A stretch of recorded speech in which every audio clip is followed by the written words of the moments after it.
भाइयों और बहनों, साधकों और श्रद्धालुओं, एक बात मन में बैठा लो। जीवन व्यर्थ नहीं है। ये जीवन कोई सामान्य घटना नहीं, बल्कि अनंत जन्मों के पुण्य का फल है। इसलिए इसे किसी की निंदा, किसी के द्वेष, किसी के दिखावे में बर्बाद मत करो।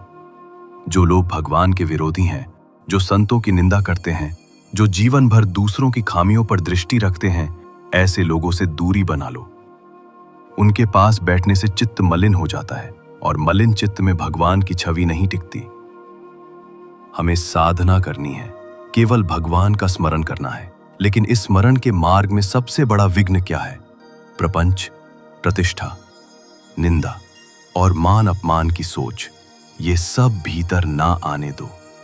बाहर जो हो, लेकिन भीतर केवल एक ही नाम गूंजे, राधा राधा राधा।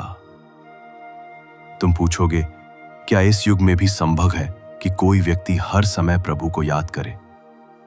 हाँ, संभव है। एक बार वृंदावन में एक वृद्ध पुजारी रहते थे। उनका नाम हरिदास था।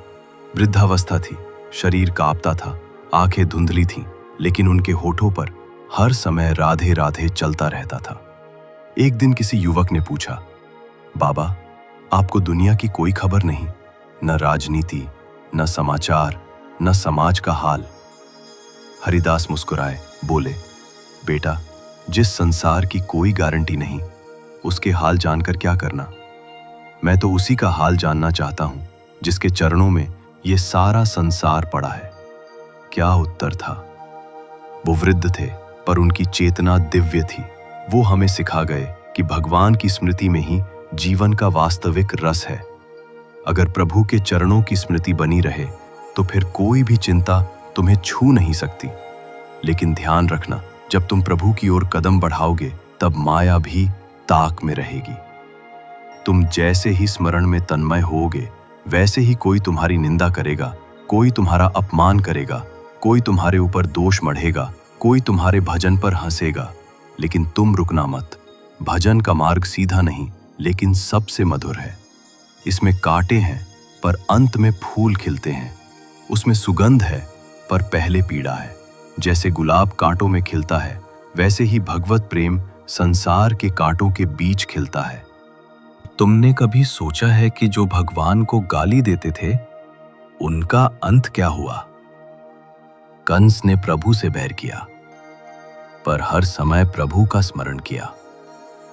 द्वेष भाव से ही सही, लेकिन स्मरण किया, और प्रभु ने उसको भी मुक्त कर दिया।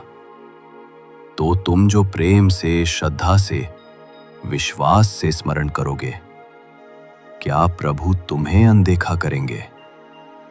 एक बार संत तुलसीदास जी से किसी ने कहा, आप क्या करोगे अकेले?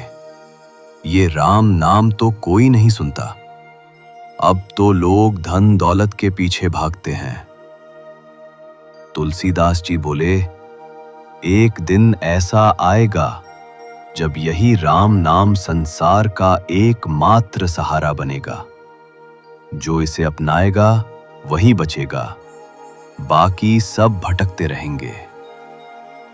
और आज देखिए, हजारों वर्षों बाद भी राम का नाम, कृष्ण का नाम, राधे राधे का नाम हर गली में, हर घर में गूंज रहा है।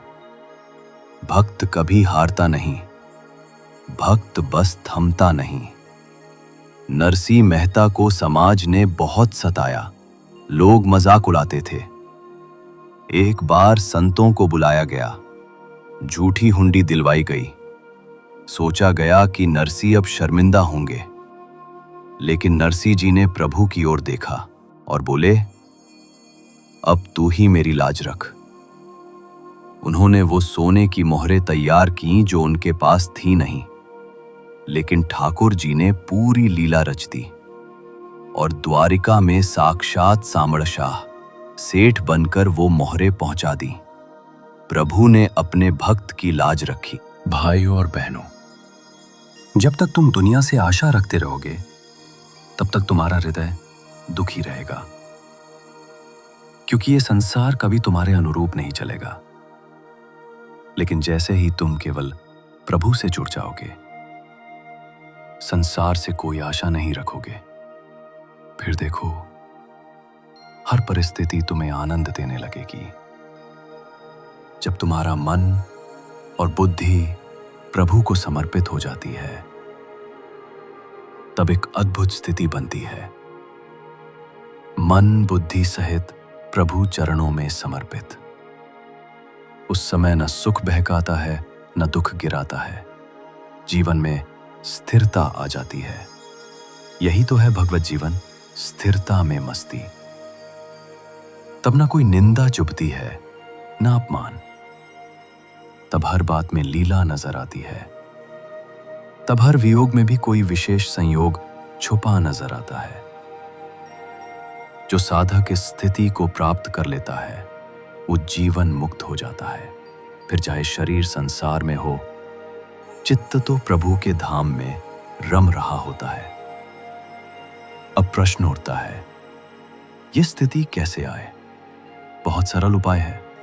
बार बार नाम जप, बार बार मन को संसार से खींचकर प्रभु के रूप में, नाम में, लीला में लगाना।